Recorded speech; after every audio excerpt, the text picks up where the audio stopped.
Hi, Super Brains. Good morning, good afternoon, or good evening, whatever the case might be for you. I know we are truly an international crowd here tonight. I'm Alex, and on behalf of the Mindvalley team, I would like to welcome you to the Super Brain Live Q&A coaching call with Jim Kwik. We have a great session prepared for you. We have very interesting topics that we'll cover, and I believe you'll get a lot of aha moments or quickenings from this session.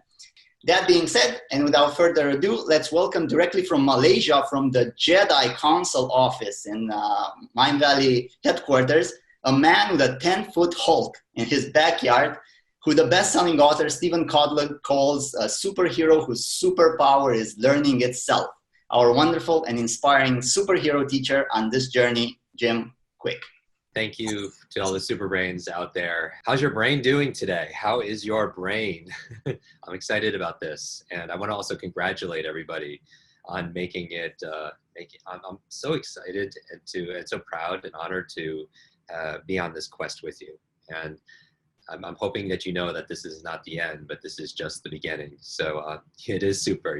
I love the energy. I love all the energy in the Facebook group and how you guys have each other's backs. And I'm just so very proud. So congratulations on making it through this program. And I'm looking forward to the journey to come. So let's start with some questions. Our first question comes from Marie. I feel some confusion around when to use which memory system or method. How careful should we be when blending methods? Is it best to keep each method separate? The purpose of the quest was to give you a buffet of techniques and strategies. And as you know, all you super brains know, there's no such thing as a good memory or a bad memory. There's just a trained memory and untrained memory. So my goal was to give you a toolbox of techniques, because it's been my experience as a coach and as a teacher that some people gravitate to some techniques faster than others because we all want to be flexible and we all have different experiences and strengths and such. And so that's the purpose of giving many different tools. Now, when it comes to information that you want to memorize, you're like, Jim, well, I have a body list and I have a home list and I have a peg list with the sun, and I have my look-alike list, a visual list, and an auditory sound-alike list. And I have all this at my office list and all these different places. Just as a review, the key to memory is just three parts: that you encode information, you store information, and then you retrieve information. And you might remember that from just high school biology or college level psychology. The goal is to have some place to store it. And so all those places I just mentioned for you is the storage system. They're mentally filing systems. And so I wanted to give you enough options and get you started so that you could use the one that you feel strongest with. And you could go to your strengths, or you could also develop the areas that you feel are not quite as strong. And it's kind of like going to the gym, where some people like to do chest every single day and that's their thing. They develop really strong, that's their go-to. And also because, that's their strength, but some people also want to go to the areas that are not quite as developed. So the purpose of these tools is not only to be a technique, but to be a training device to be able to improve your mental fitness, your memory fitness, so that even if you're not using the techniques for a very specific purpose, you're using the techniques as a training tool to become more mentally fit, because it's a great mental exercise. So that's the other reason why we do this. Now, to answer the question, I would go to the area, either it's personal preference, and that's why we build it this way, of the tool that you feel gravity towards, that you feel drawn towards, and also every once in a while challenge yourself with a technique that maybe is not so strong, but you want to be able to develop it more because it'll make you more whole, if you will, and more balanced in terms of, because every single technique requires maybe a slight different part of your brain to be able to activate it. And so really it comes down to personal preference is the answer for you. There's no right or wrong. It's really, the answer is whatever works best for you is what I would go with. How many times can I use the same body folders without the risk of mixing up the information?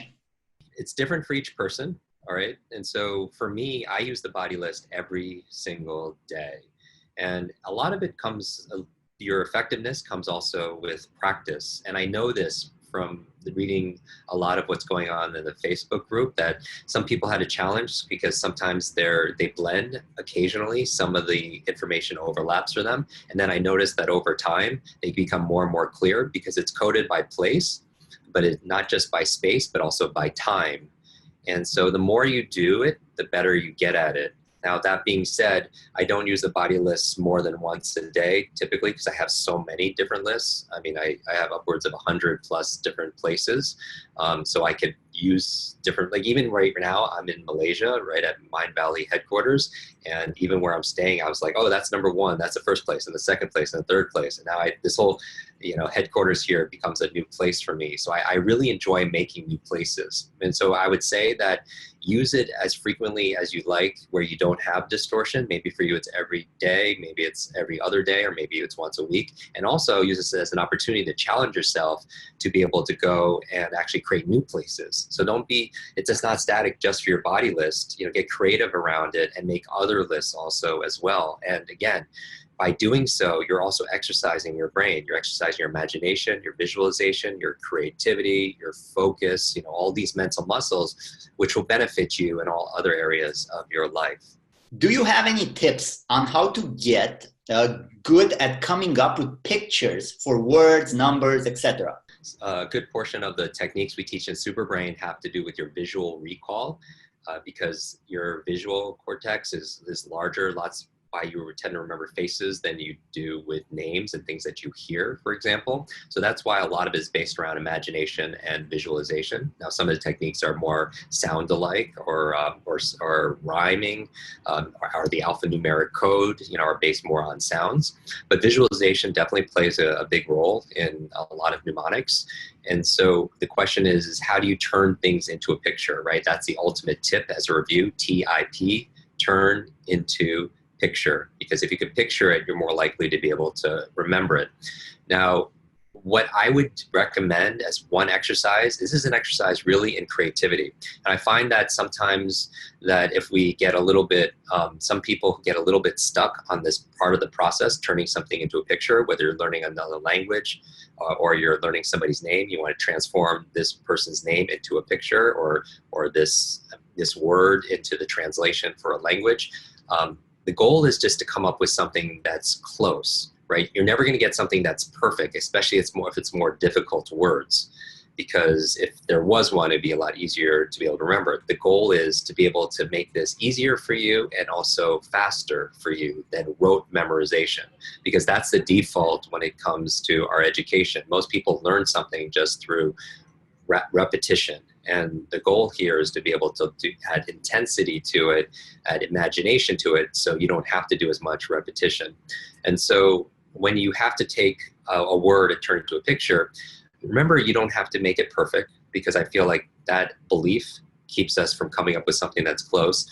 And really, again, the more you do this, the better you get at it, right? And again, what works, what matters is it works. Like I was reading one of the posts in the Facebook group and they're like, I need to remember this person's name, and they mentioned the name, and then like, how would I memorize it? But they remember the name. That's the goal. The goal is not to come up with a great picture. The goal is to remember what you want to remember. And sometimes the act of trying to come up with a photo or an image actually helps you to have such clear connection or attention on the information itself that you remember the information, even if you're not successful at coming up with a perfect picture, because the act of having that original connection or that attention or concentration on the thing you want to remember is really what allows you to observe it in the first place, which you'll get the end result is the memorization of it, right? That intense focus. And so the goal is to come up with something close approximation, even if it just sounds kind of alike. Your true memory knows the difference. And now a practical exercise you could do is just practice this. And so take a bunch of words and, or going through whether online or such, or have friends give you a bunch of words and then go through and just quiz yourself 10 words a day, 10 words a day. Maybe there are 10 names, maybe there are 10 words in a foreign language, and just practice coming up with something really close.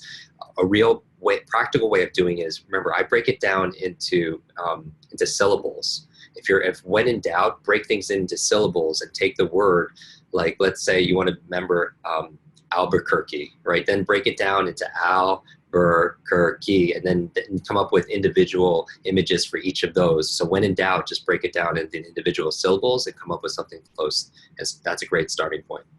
If English isn't your native language, is it just a matter of preference whether to learn the alphanumeric code in English or in your native tongue? The answer is you could do both. And so this is the reason why, like, with a coach, I want to be able to push you so that you enhance yourself and develop yourself so that you have greater strength to be able to move forward, on our journey together, in life, as a community, if you will. And so what I would say is that you could use the English language because that's more difficult for you, and you get the exercise and you get the reward from building those muscles there. And you're not limited to that at all. So we have many students around the world that will take something, because the goal is so a big mentor to me, I've never met this gentleman because he passed away before I was born, is Bruce Lee. And Bruce Lee created something called Jeet Kune Do, which is martial arts.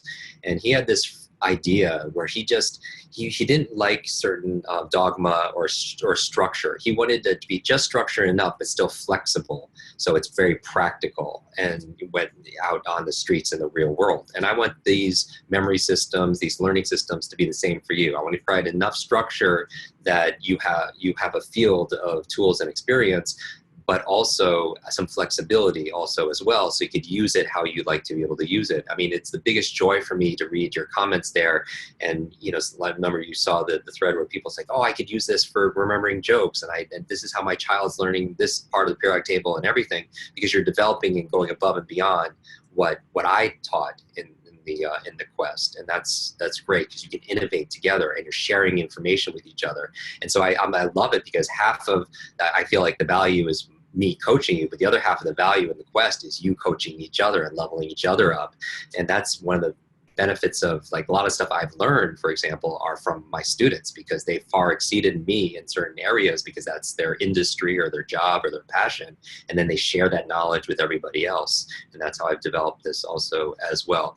But that being said, choose what works best for you. The other principle that Bruce Lee talks about, he has this phrase that says, no way, use no way as the way. Meaning that you use what works and you leave the rest, and you're not stuck specifically to anything. My biggest thing is that you get the results and you play with this. My goal for this is to provide a bridge and a magnifier, a multiplier, and a different set of options for what the old way of learning something was. Again, rote and repetition. When learning languages, which technique is better for learning words in another language, not only by sound and meaning, but also by spelling? If I just use the word substitution, it does not help me remember the writing. This is great, because we focused, when we talked about languages, specifically about remembering it based on pronunciation. And so if you want to be able to do it by spelling, I would actually integrate that strategy along with the spelling strategy that we talked about in the Superbrain Quest.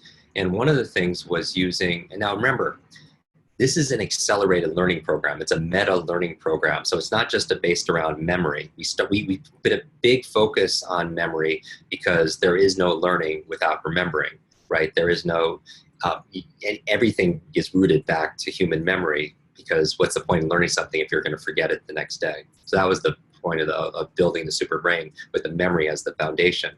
That being said, what I could say is, when it comes to this learning spelling, is to integrate it, right? And so we used part of the super brain process, flashcards, right?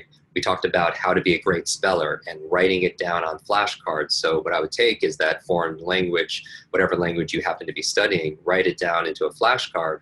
And then we had exercises in there where we take it and we put it up in our visual field. We talked about that when the eyes look up, it sends more blood flow that allows you to recall visual information. And then to move it to your left, so it's up and to the left of your eye field. And when you're looking up in that direction, it allows you to remember more of what you see. Where up and to the right is more visually imagining new things.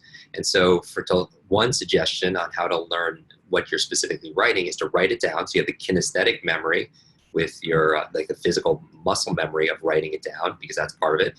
And then also you're saying it, you're pronouncing it, and then you're moving it up and to the left, and you're looking at it, closing your eyes. And when you can see it inside here, then you know you have it inside of your memory and inside your mind. So I would integrate those two techniques.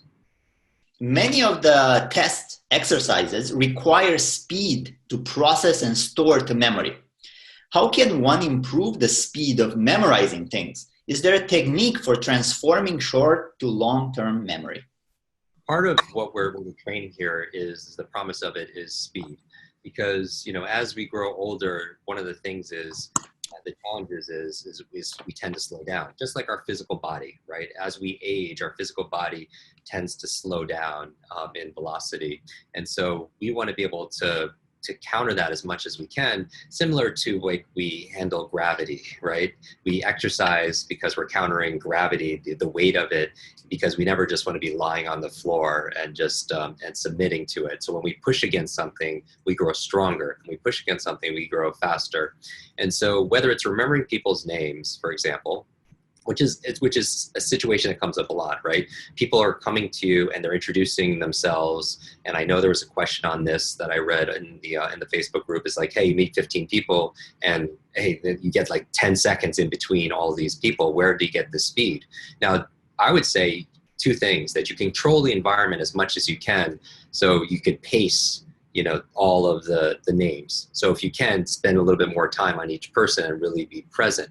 And I would also say on the other side is, as you're managing the environment, is that the speed comes with practice. Just like with physical exercise, if somebody is on the treadmill and you're pushing them and pushing them, it might not seem like you're able to go that fast right away, but over time you start making incremental growth. And remember, the goal is not perfection. It's always the goal. I hope everyone feels this is just progress. I hope everyone feels over the past, few weeks that you're making progress in this direction, and also that you're celebrating along the way, because that's a big part of being a good student and being coachable, is to reward yourself. We're very quick to criticize ourselves sometimes when we don't do things right, but you have to balance it out. If you're going to do that, to be fair to yourself, you should also be rooting yourself on. And that's one of the reasons why I also, again, like the community and the tribe, because everybody's encouraging. When you're posting a video, somebody's posting videos like, I've been trying to memorize this poem for so many years, and they do it like a minute and a half riff on the poetry. That's worthy of cheering. And so any kind of progress, we're there for each other. But going back to this, what I would say is speed comes through practice. And even if you don't see it right now, it adds up. Even a 5% increase or a 1% increase each day, it doesn't seem like a lot, but over time you build the speed. And when you can control the environment in terms of how the input is coming in, like for example, names, and so you could modulate it, because no system is ever going to work out perfect. Right? Just like everyone talks about the perfect diet or the perfect fitness routine, people at a certain point are bio-individual, because like even myself, if somebody is going to come and rapid fire their names, I'm going to get to a threshold where I'm not going to be able to remember it, because my ability or my training is not up to that level of velocity in terms of the input, right? Eventually I could read very quickly. I could remember a lot of names and numbers and so on, but I have an upward limit also as well. So no system is going to be perfect. It's really you're going to fall to the level of your training. But my goal for this, again, with all of you is to make a marked difference, mark rapid results from where you started, and then move you in the right direction, and have the tools to be able to use every single day just to get better and better and better. So my advice for you to get greater speed is through practice, intelligent practice, and also be kind to yourself, knowing that none of us, including myself, or our very best students that have been with me for decades, we all have limitations in this. But the goal is to play at the edge of our limits, to play and practice at the edge of our limits, because that's where we expand. And also, at a meta level, have fun with this also as well. I find that so many people are so stressed, like often they're so stressed about their diet or their workout, whatever, and it counters any kind of benefit that they're getting. And if you're super stressed about using the technique itself, that fight or flight stress where it puts you in the sympathetic kind of mode is going to make it more difficult to be able to remember things in general. So have fun with this and be playful with this. That's why I use so many examples and movements and stories and everything else to make it more fun than maybe what we're used to, in other programs or in our classrooms. We know about your morning routine, but what does your evening routine look like? You know that first you create your habits and then your habits create you. And, different studies say that upwards of 40%, some are much more, of your things that you do every single day are unconsciously habitual. And the challenge is a lot of people haven't designed it away, and they've been doing the same thing for years, and they've never really questioned or put their conscious attention to it, saying, oh, is this really serving me? Even right now, notice like your posture right now. Notice like your breathing right now. We tend to go into a habit, and if you don't exercise your conscious mind into our physiology, for example, then we kind of always, when we're talking about gravity before, go into the lowest common denominator. And so what I would say is a practice in being present is very important in this. And so being conscious of your habits is one of the most important things to be self-aware about. And so you know what my morning routine is, right? And we've gone through it, everything from remembering my dreams to making my bed, to taking cold showers, brushing my teeth with the opposite hand, and so on. Brain power smoothies, and I'm sure a lot of people want to know what I put in my brain power smoothies, and we could maybe talk about that also as well. What do I do at night? And so one of the things, my biggest prerogative and my agenda for the evening after I'm done with my work, done with my socializing with family and with my friends, my biggest prerogative is rest, because you really need to make sleep a priority in the evening time. That has to be like the number one thing you're focusing on for high achievement. If you want a super brain requires rest. And you know that because that's one of the 10 keys for unlocking the super brain. That you could have a great diet, get rid of negative thoughts, be around positive people, lifelong learning, stress management. But if you're not getting to sleep, we know it's going to be a challenge. And so we talked about sleep, the power of sleep, specifically in the Super Brain Quest. And that's why we made it a focus, because that's where you're integrating short to long-term memory. And that's why, to answer the other question, sleep is so important. So the goal is to get sleep. And I just want to make it absolutely clear that should be everyone's primary objective at night, is to get sleep, and everything else should really be second to that. And I know we don't live in a perfect world, because there's children involved and significant others and stresses and everything else, but to the best you can optimize your sleep. So what does that mean for me? After dinner, I have my relaxation time, and I don't look, the big thing is not just what my routine is, it's what it's not. Is I don't look at a screen. And you've heard me talk about this before, but as your Super Brain coach, I want to remind you of what you already know, that if you're looking at a screen at night, the two challenges, what it's doing for you is, number one, it's really hard to get into a parasympathetic, healing, restful state when we're working and our mind is still consciously and criticizing and doing all this left brain work. And so it's hard to be able to relax when that's the case. And so the other thing is, when you're on a screen, and you know this because we've talked about this, is the blue light from your digital device, whether it's your phone or your computer or it's your television or what have you, it inhibits the production of melatonin. And what's melatonin? That's the hormone that helps you to relax and to phase into sleep mode. And so now, if you are going to be on a screen, you know that there's apps that prevent the blue light from coming in, on whether it's Flux on your computer, or some of the iPhones are automatically have night mode because they know the science behind it. The goal is, though, is not to get on sleep. Besides the blue light, it's going to get you, the goal is to get into parasympathetic mode.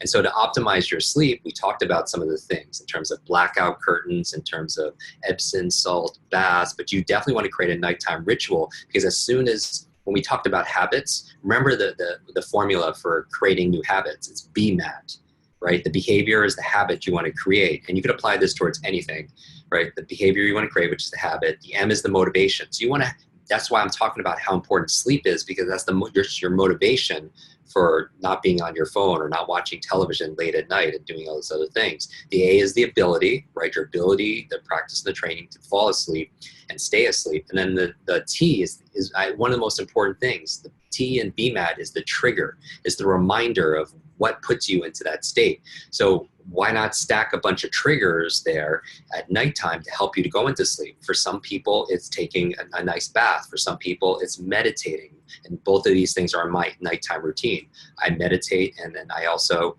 take a bath, like a warm bath with Epsom salt, because the magnesium that I absorb helps me to be able to relax.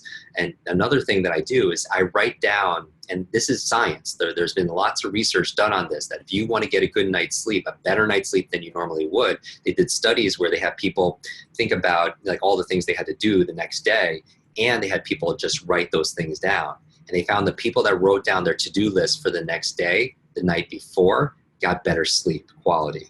And so one of the things I would add in my routine is just to get that mental chatter and your agenda for tomorrow, get it out on paper and write that down right before you go to bed, so you could release it and know that it's captured somewhere in that in your external memory, like a notebook or something like that, so you can be able to face down and be able to go to sleep. So I hope that's helpful.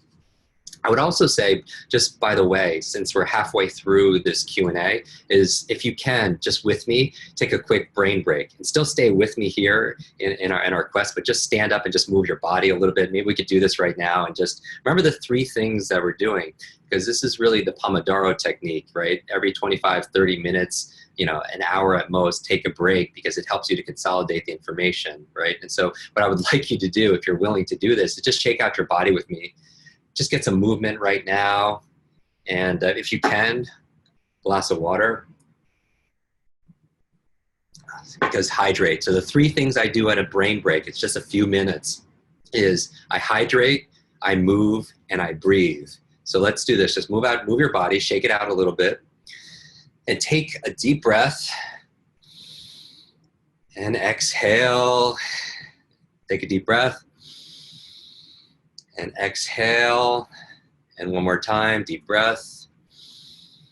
And exhale. People say, should it be in your nose or out your mouth, or in your mouth and out your mouth, and these Wim Hof and alpha breathing and box breathing and alpha, like all the different ways. Really, all I want people to do, whatever you choose, it's individual for yourself, whatever lights you up, but just get some more oxygen in your body. Because what the brain thrives on are 3 things. It needs water, it needs oxygen, and it needs movement. Because if we're just static, being sedentary and just sitting at our desk, our brain starts to shut down. Because as your body moves, your brain what?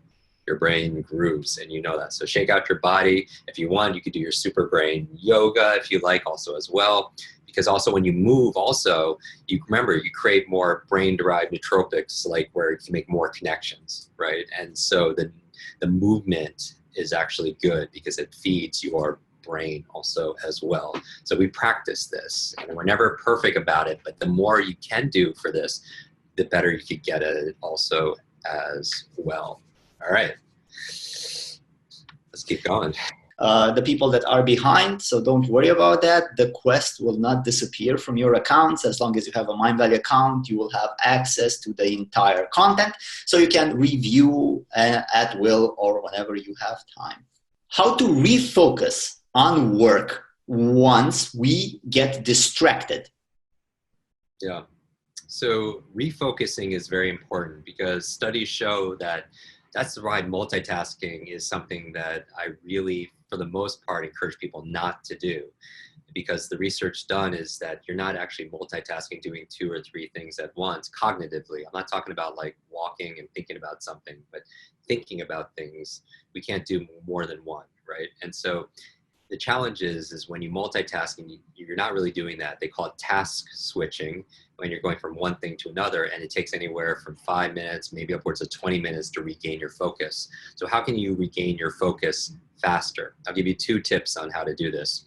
Number 1 is it's a pattern interrupt, right? Because you're heading one direction and you want to stop it. And so how do you do that? I still find the fastest way to stop a momentum in a certain direction is your body and your physiology, right? So I still think that one of the best ways, if you need to refocus on something when your mind is going in one direction, you need to do something else, is to use your body. And so something simple like doing jumping jacks, to break the state and the pattern of your physiology, because it affects your mind also, is something that is useful to be able to do. So doing something physical for like 30 seconds, and you could use something like Super Brain Yoga as a perfect example. It's kind of like a Control-Alt-Delete that resets your nervous system, and then when you come back to something, you can be focused. The second thing I would recommend is the power of questions, meaning your focus is determined by your thoughts. And if you want to get back on track with something, then ask the correct question. Because for people who have trouble focusing, one of the challenges is their self-talk, or the questions that they're asking them, is making them focus on other things that are not right in front of them. So for example, if you're working on a project, maybe you're putting together a business plan. I know we have some entrepreneurs, in this quest, and you're creating a marketing plan, for example. Ask yourself questions that pull you towards completing that task. And that would be extremely, extremely important. And so again, nobody has perfect focus, just like nobody has perfect memory. No one has perfect absorption and perfect motivation or what have you. The goal is to make progress. And I keep on putting this out there because you have to be kind for yourself. Even when Alex was talking about that some people missed a couple of days and can they still revisit it, the goal is be kind with yourself, because if you beat yourself up, it actually deters you from following through in the future. So don't be hard on yourself because you're not able to focus. Be kind with yourself, because research done in self-compassion says that when you're kind to yourself, you say, I'm only human, I make mistakes, I'm not perfect, and then you can move forward from there. And so, but the other thing is success breeds success. So if you need to focus better, then just break down the task into little parts, because how it works is every single time you check off something that's important. So let's say you have to do this business plan, or you have to help your kids study, break it down into something, or you need to work out. Break it down into little things like putting on your running shoes. And then you have a check mark there. And every single time you accomplish even a micro goal, then you get a dopamine hit. And dopamine is your reward system in your body. Dopamine is every single time on the other side, how social media uses it. Every like, share, comment gives you a dopamine fix. That's why most people are addicted to their social media, because the people who create it understands like neuroconditioning. Now, knowing that, you could be the conditioner of your own mind. And so break it down, the task like that you need to focus on, into little parts. And then when you achieve just one little thing, you'll get a dopamine fix, and it goes through the reward centers of your brain. And those are the reward centers for two things: learning and motivation.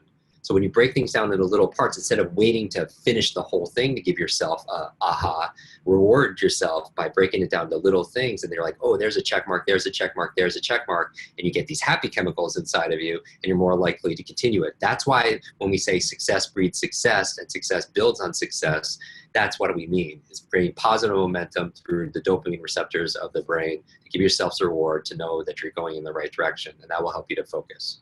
I struggle a bit with the time factor. Imagine you shake hands with 5 people within 45 seconds. How can you remember their names in this scenario? This is something we talked about a little bit earlier in this Q&A, is like, how do you get quicker at doing things? And I use that actually as an example. But again, this is what's important. Nobody remembers every single person's name, okay, including myself. And so also keep in mind, I mentioned this in one of the videos, that I do not have a photographic memory. Also, nor do I want one. Sometimes it's good to be able to forget certain things. I don't think anybody really wants to remember everything in their life necessarily. It'd be an interesting experiment. But again, I'm just like you, we filter out through our database in our mind people that we don't want to, that we don't feel like we need to know, because again, there's an upward limit to it. But I do believe the more we practice it, the better we get at it. Now, if you're meeting people in rapid fire, like let's say you're at a wedding, you're at a business gathering or what have you, my goal is, again, the more you practice, the faster you get at it, like anything. The more you practice typing with the correct training, the faster you get at typing, right? Just like with speed reading, the more you practice it with the right training, the faster you get at it. And just like we're remembering names, same exact thing.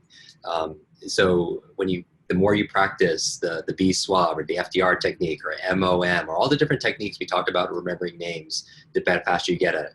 That said, nobody could remember names as fast as somebody could meet, as fast as people can meet them if it's rapid fire. So the goal is to manage the environment again. And as you're meeting somebody for the first time, or meeting Tom for the first time, stay with Tom for a moment before the next person introduces themselves, and go out there and proactively shake Tom's hand and, you know, make that connection with that person, because then also it's a better experience for Tom and each of those people. So people are worth meeting, they're worth like remembering with them. So do the best you can to monitor it. And then again, know that if somebody introduces, oh, this is Tom, this is Mary, this is Sue, this is Joseph, and everything else, do the best you can. And again, if you get introduced to 10 people and you remember 4 or 5 or 6, where before you'd remember 0 or 1 or 2, then reward yourself, and that's progress, okay? So practice the techniques, the speed comes from there, and then manage the environment as best you can, so that way it's, if you can, that you're not getting the input of their names as fast.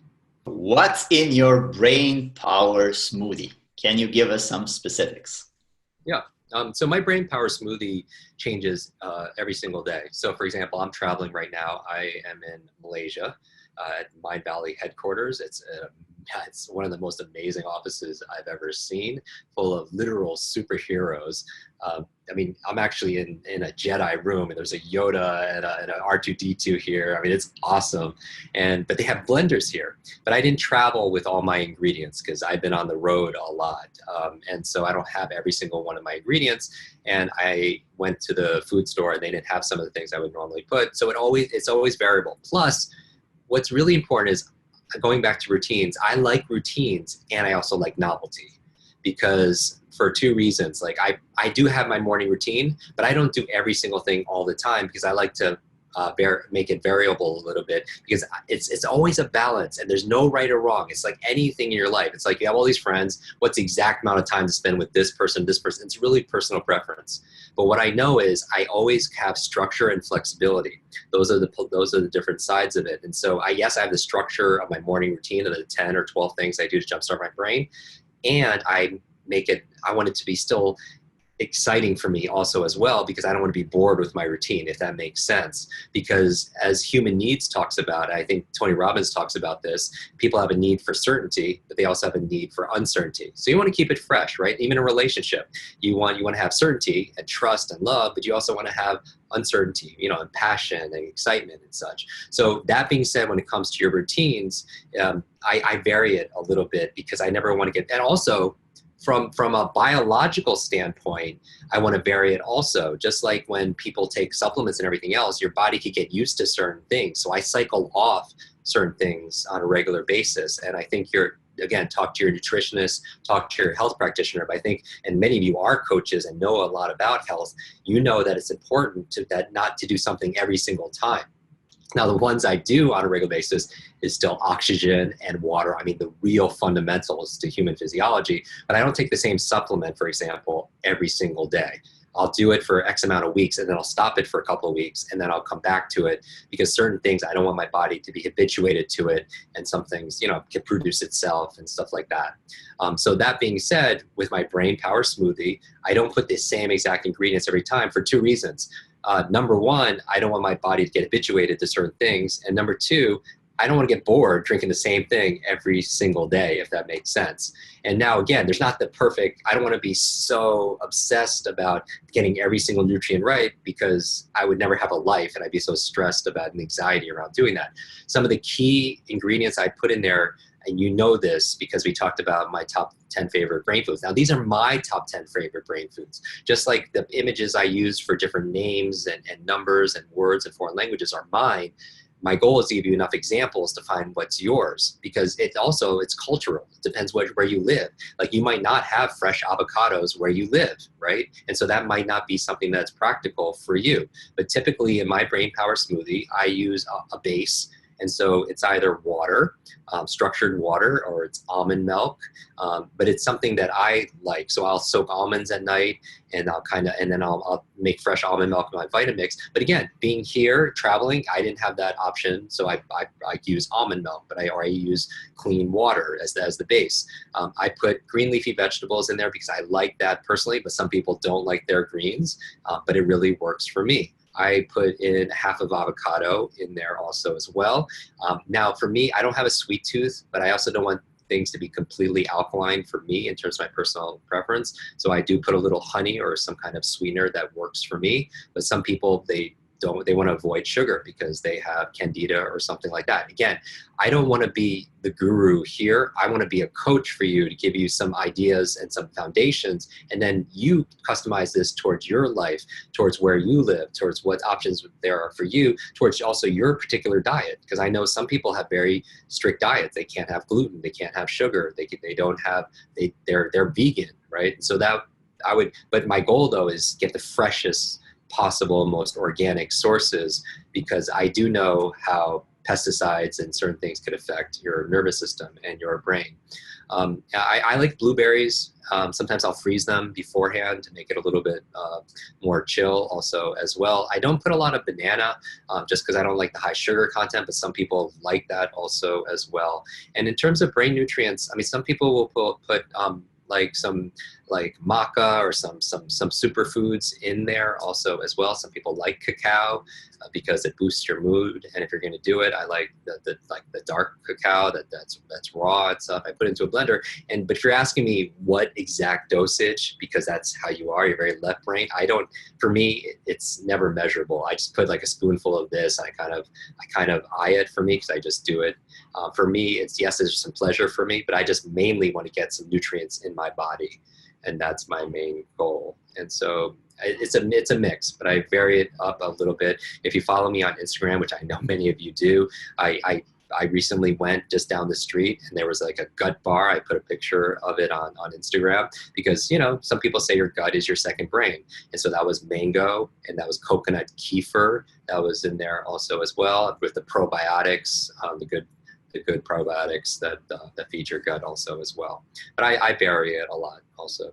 What I was noticing in the Facebook group is people are taking videos of them making brain power smoothies, or their brain tea or their whatever it is, because there's some people that are just really into this, and they're very creative, and they take pictures of it and they post on social media and they tag me on it about what they're reading that week. So people are doing the one book a week kind of like as a challenge, which organically came up, and some people are taking pictures, #BrainPowerSmoothie. But if you do post it on social media, make sure you tag me, because I love to get some good suggestions for myself also as well.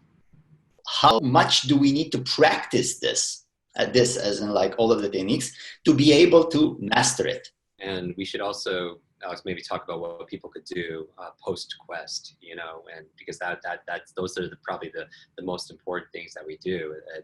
And so if you want to get on the road to mastery, and it's different for every single person, it'd be the equivalent of, how much time does it take to master tennis or golf or Mandarin or anything like that. It's different for each person because everybody has different sets of strengths and such, but there's certain elements that are going to make up your road to mastery.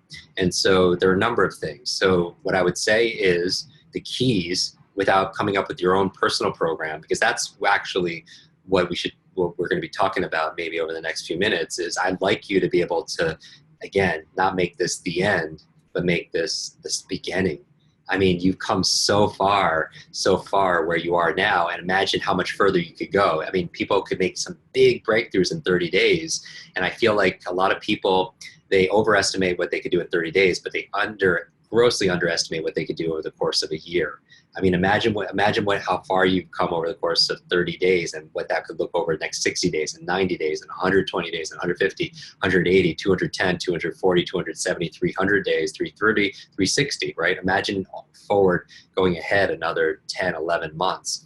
And so that's part of mastery. And I don't believe necessarily in the 10,000 hour rule. Some people, you might have seen people talk about 10,000 hours to become an expert at something. I don't buy into that because this is subject for another time. I do believe you could accelerate that using accelerated learning principles and doing routines. And so the key to get mastery is, number one, consistency. You have to be consistent. And that's why the quest is so good, because you're with me 10, 15 minutes a day and you're consistent about it. And even if you miss a day, that's okay. Forgive yourself and just get back to it. And also what we're really talking about here is where to go from here. So really what I'm going to be answering right now to everybody as we're rounding out this Q&A is, what do you do from here? And that's the perfect question, is like, mastery and such. So if your goal is that this is not the end, but this is the beginning, it's really up to you. Just like when you go to work out, you're like, okay, I feel good here. I'm just going to maintain what I have. That's absolutely fine. Just use the techniques and you could explore it and just keep what you have. But if your goal is to really improve, and I don't believe we ever master anything. I don't refer to myself very rarely as somebody who's ever mastered anything. I feel like that I'm very good and there's always another level. So I don't identify necessarily with that term, but if we're using it as a way to say you're proficient at something, I would say do this. From here on out, even when you finish the quest and go on beyond, be consistent with this, because it only works when you choose to use it. Even when you are developing speed reading skills, for example, I could always go back and regress to being a slow reader.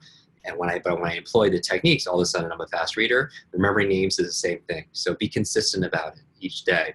The second thing is to get mastery. The second C, I would say, is challenge. That you need to be able to challenge yourself, because if you're just consistent, that's good. You can maintain what you have, but it's through the challenge that creates the change. That when you put yourself through eustress, meaning like you're working out, you put yourself under a certain level of novelty and challenge, that's where you grow stronger. So in order to get to mastery from here on out in your quest, be consistent and challenge yourself also as well.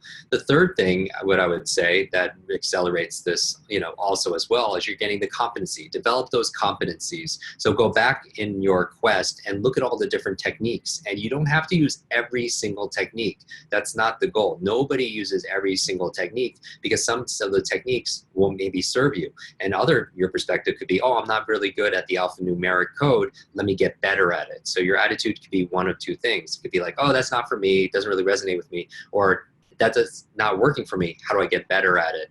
And so if you want to improve, the third C is competency, is look at the different skills and improve your capabilities in there. And you can always, the best thing about this, as Alex was saying, is go back and review past lessons. And that's extremely, extremely powerful.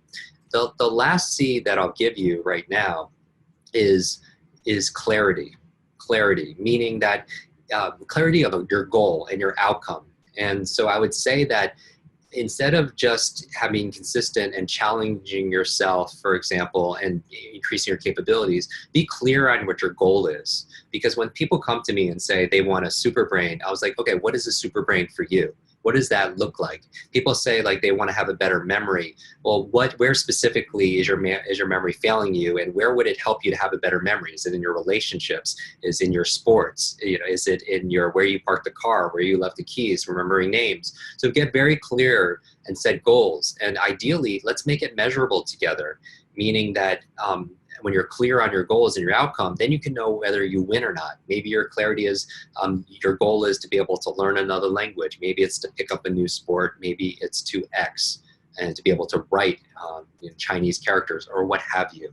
So set a very clear goal. The fifth thing I would say here is the fifth C, if that was going to add a bonus C, is to get a coach. And that's what I'm hoping that I am there for you, that going through this quest and re-going through this quest allows you, me to be your coach ongoing. Because even for me, I reread books. And even for me, I'll go through, and I have a coach in other areas. I have a voice coach because I speak a lot and I can't afford to lose my voice. I have a business coach also as well. I have a personal trainer. So, me being here as your coach accelerates these other areas because it keeps you consistent. It keeps you challenged. It gives you the capabilities and helps you become more clear through the interaction that we have here to be clear on your outcomes. And then when I'm saying the fifth C as a coach, also know that you are a coach. And here's the thing, what's really great about being here at Mindvalley is I just interviewed Vishen, the founder of Mindvalley, for my podcast, and he talks about the learning environment, how to set up a really great learning organization. And part of it here, everybody here is a student, but everyone here is also a coach, and we coach each other. So on top of the fifth C being a coach, yes, find a coach, and hopefully I am there for you, but also be coachable from everybody else in the Quest community, in the tribe, and also step up and be a coach for others. Because as you know, when you coach other people, you get to learn it twice. When you coach other people, when you teach other people, you get to learn it twice. So I would say coach other people, share your knowledge. Don't hoard your knowledge with other people. I hope you feel like I give and I share as much as I can here with you. And also post in the community all your ahas, your quickenings, right? Your ahas, your eureka moments of how you're using this technique so you could be a coach and have that identity for other people. Because not only are you serving them, obviously that's huge, but what you put out there comes back to you. Because when you start coaching other people, you start changing your identity of who you are. So you're no longer just quote unquote a student. You're actually identifying more with becoming a memory coach, a super brain coach, a super brain expert yourself, right? A memory expert yourself, because you really are. My big breakthrough came when I started teaching this to other people. Yes, I made some big mark improvement over my personal quest when I learned these, 2.5 decades ago, and obviously I've refined it, but you don't have to read the thousands of books that I read. You don't have to go to the millions of conferences, countless conferences I went and interviewing all these, genius brains. That because we put it all together in that quest for you. But if you want to really accelerate your learning, be a coach to other people, because not only will you help other people, which there's no drawbacks to that, you help yourself in that process because you learn it more deeply. It increases your belief level in yourself, in your own capabilities, and you're changing your identities, those different logical levels of learnings that I always talk about. And I'm really, really proud of every single one of you for showing up. If you're watching this right now, honor yourself and recognize how incredible you are. And I'm not saying that to placate you. You showed up when other people don't show up. The fact that you even joined this quest says something about who you are. So be kind to yourself, cheer yourself on, because you're one of the very few people who step up in this area, because other people probably need this a whole lot more than you, because you're on this path of personal growth and personal development. But you're absolutely extraordinary because you put some of your money, you put your time, and you put your focus into something, which is yourself. Because self-love and self-care is not selfish, and it always pays dividends, right? That's the thing with learning. An investment in knowledge, an investment in your mind, an investment in your whole self, body, mind, brain, soul, your whole holistic self always pays dividends. So I would say go forth with this. Don't let this be the end. Make it just the beginning of your quest for your life. Because you don't just go to school. That's the thing. When people a lot of times go graduate school, there's a big dip in their brain power. When they retire, there's a big dip, because sometimes when people retire, they retire their mind. And I love this community so much because I get so juiced by it, because you always know that there's another level. There's another level of potential. There's another level of performance. There's another level of impact and contribution you can make with the world. And it starts with your super brain. Change your brain, change your life. Change your brain, you change the world together. And I want to thank also the Mindvalley team for always stepping up like this. Incredible superhero support, because I know, and I think you could feel this with every one of us, that your success is our success. And I'm just reading everything here from Annette and Eric and Janelle and Amy and Judy and Ravi and Rumi, you Heather, Vivek, you're here. We're all here together. And how amazing is this? How often is it that people whispering genius into your ears, where we're, patting each other on the back or supporting each other? Because on the other part of the outside of our world, maybe we don't get that same kind of support. We're lucky if you do, but most of us don't, with our family, with our friends, with our work associates and everything else like that. Where can you go to get that boost, where you're not in it alone, that we're together, that we're bonded by this quest that we have together for growing and giving. And that's sacred for me. So on behalf of everybody here at Mindvalley and my team also as well, for everyone that played a part in putting this together, because there's so much that goes on behind the scenes people don't even know. I wish your days be full of lots of life and lots of love, lots of laughter, and always lots of learning. Please keep me posted. Tag me in social media there and share your successes so I can pass that on to more people and properly thank you. But I'm so excited and so proud of all of you for coming this far. And this is just the beginning for all of us.